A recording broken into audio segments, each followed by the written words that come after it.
Good morning mga igan. Ngayong linggo po, inanunsyo ng Department of Labor and Employment ang taas sahod na 85 pesos para sa mga minimum wage earners sa Metro Manila.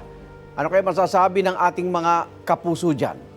Pabor na pabor po kami kasi sa maliit po yung ano namin kanto namin. Kaya kahit pa paano makakatulong po sa amin yung mga ganung bagay. Hindi po sapat sa akin yung tumataas din po kasi yung tax natin. Siyempre sa mahal ng mga bilihin ngayon, siguro kailangan din na dagdagan na rin yung sahod. Kahit papaano yung 85 pesos, malaking tulong na din sa amin.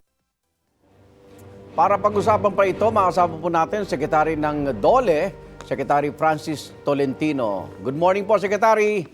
Ay, magandang umaga po, Igan. Magandang umaga po sa inyong mga kasama at sa ating mga taga-subaybay. Tinuturing pong historic increase. Pinakamataas na aumento sa minimum wage sa Metro Manila, itong 85 pesos na taas sahod. Ano po naging konsiderasyon para ito po ay ibigay sa ating mga manggagawa? Napakarami pong konsiderasyon ang tinalakay. Kasama na rin po yung existing inflation rate natin, yung naging hidwaan sa Middle East na nagdulot ng pagtaas ng presyo ng kuryente at marami pang iba, kabilang ng bilihan. Marami pang iba. So lahat po ito ay kinonsidera. Pati na rin po yung pagliit ng paghina ng ating purchasing power ng peso.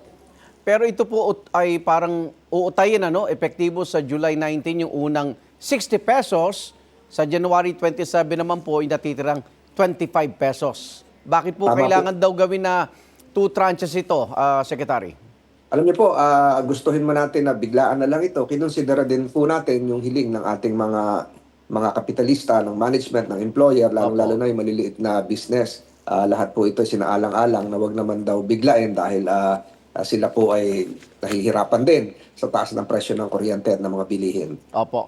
At pakilinaw lang po, sino-sino po makikinabang sa wage increase na ito? Lahat po ng ating mga minimum wage earners, kabilang po ang mga nasa sektor ng agrikultura at non-agriculture. So mula po sa 695 sa pangkasalukuyan, pagdating po ng January 2027, ito po ay magiging 780 sa non-agriculture, sa agriculture at sa service retail establishments naman, manufacturing na merong less than 10 employees, ay ito po ay from 658 sa pangkasalukuyan ay magiging 743 pesos. Pero ayon sa ilang labor group hindi raw po ito sapat. Dahil yun nga, nabanggit nyo na rin, taas ang bilihin, kuryente at iba pa. Paano po natin ito mababalanse, Secretary? Alam niyo po, mahirap talagang sabihin na sapat dahil tumataas lagi, lumulobo. Kagaya po ng mga narinig kong interview bago tayo mag-live, nagpapasalamat naman po maraming mga manggagawa. At ito tumama din sa balita ngayon na narating ng Pilipinas ang upper middle income class status sa report ng World Bank. At isa sa mga kinonsidera dito yung sweldo na binibigay natin ng ating bansa, yung minimum wage. So siguro makakatulong ito sa mga darating na survey pa ng World Bank. Pero titingnan nyo, Igan, kung atin pong titingnan, hindi lang po yung minimum wage na dagdag na 85 pesos ang dapat i-consider ng ating mga kababayan. Pag nagtaas po tayo ng sweldo, yung sa mga minimum wage earner natin, halimbawa po ngayon, ang pangkasalukuyan ay ang kinikita nila ay 18,127 sa yung tatrabaho ng 6 na araw, security guard. Halimbawa po, pagdating po ng July 19, ito po ay magiging 19,692. Pagdating po ng January 2027, ito po ay magiging 20,345. Pero hindi lang po yan. Tataas din po yung inyong overtime pay. Tataas din po yung inyong night shift differential. Tataas din po yung iba ninyong benepisyo. Halimbawa po nagka-holiday, twice po yun. So doble po yun. Tataas din po yung premium coverage ng SSS at marami pa hong iba. So may mga ripple effects po ito sa ilang benepisyo na hindi nakalagay po doon sa wage order na mararamdaman po at makakatulong po sa ating manggagawa dito po sa Metro Manila. Opo. Sabi po ng Ibon Foundation sa kanilang datos, kulang pa raw po ng halos 500 piso ang minimum wage at kung ikukumpara sa 1989, bumagsak daw ang ating purchasing power ng 20%, Secretary. Maaabot din ba natin to sa pag-usad?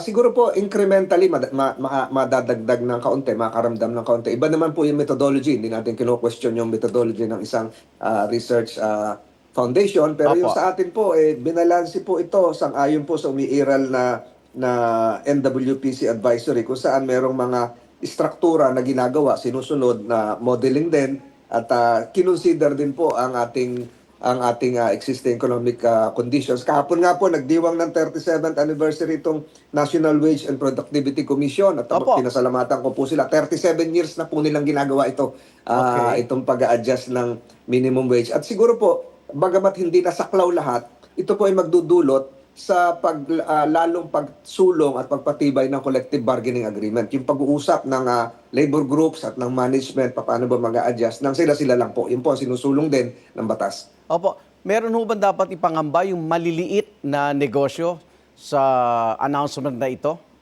Alam niyo po, meron po tayong mga exemption eh. Yung pong mga, lalong-lalo na yung napapaloob sa barangay micro enterprises. Opo. Pag kayo po ay may capitalization ng 3 million and below at meron po kayong empleyado ng 15 pababa, kayo po ay exempted. Pero dapat pong tugunan niyo rin yung kanilang PhilHealth, yung Pag-ibig, yung SSS. So, meron pong exception naman po dyan. Opo. Ngayon, ito po yung NCR.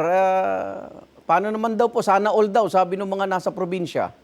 Opo, ganito po yan eh. Kasi ang hindi naunawaan ng iba, iba't ibang rehiyon, iba't iba rin po yung date ng consultations. Apo. Ang consultation po ng NCR, nangyari po 3 araw bago po ako manumpa sa DOLE noong May 22 sa labor.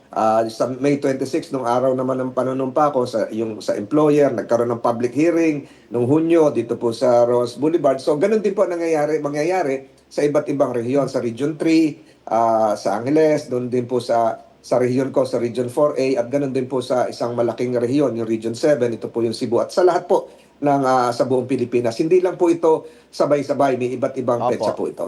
Paano po yung hindi maituturing na microbusiness pero hindi rin din kalakihan yung negosyo, Secretary? Siguro po yung nasa informal economy, ang gusto po natin mangyari dyan, makatawid sila doon sa formal economy kung saan Opo. merong mga proteksyon na naibibigay po yung Pag-ibig, yung SSS, yung PhilHealth. Kagaya po, maliwanag po dito, yung pag nakarehistro ka sa SSS, meron ka makukuhang Employees Compensation Commission financial assistance. Kagaya po yung nangyari po sumalangit nawa doon po sa Angeles building collapse. So, Opo. igigiya po ng DOLE kung paano makatawid doon. At meron po tayong mga training na binibigay sa pamamagitan din ng TESDA para maitaas yung antas ng skills ng ating mga manggagawa nandun sa mga maliliit. So, yun po ay merong guidelines kung paano sila makakatawid papunta po doon sa formal economy sector. Mensahe na lang po sa ating mga manggagawang Pilipino, Secretary. Sana po maunawaan nyo na yung atin pong ginawa ngayon ay hindi lamang dahil sa prevailing economic conditions, kung hindi ito po ay pagkilala sa sipag at ambag ng bawat manggagawang Pilipino na nais po nating isulong lagi ang isang makatarungan, napapanahon at balancing patakaran. Nagpapasalamat din po ako sa pasensya, sa konsiderasyon ng ating mga employers group na naunawaan po itong wage hike na makakatulong din sa productivity ng kanilang mga magagawa at in the long run po para sa production at ng kanilang mga kumpanya. Sa atin po mga manggagawa, sana po maunawaan ito at patuloy po nating isulong ang isang industrial peace, hindi lang po sa Metro Manila kundi sa buong Pilipinas. God bless po. Maraming salamat, DOLE Secretary Francis Tolentino. Ingat po. Wait lang! Huwag mo muna i-close. Mag-subscribe ka na muna sa GMA Public Affairs YouTube channel para lagi kang una sa mga latest kwento at balita. I-follow mo na rin ang official social media pages ng Unang Hirit. Thank you. O sige na,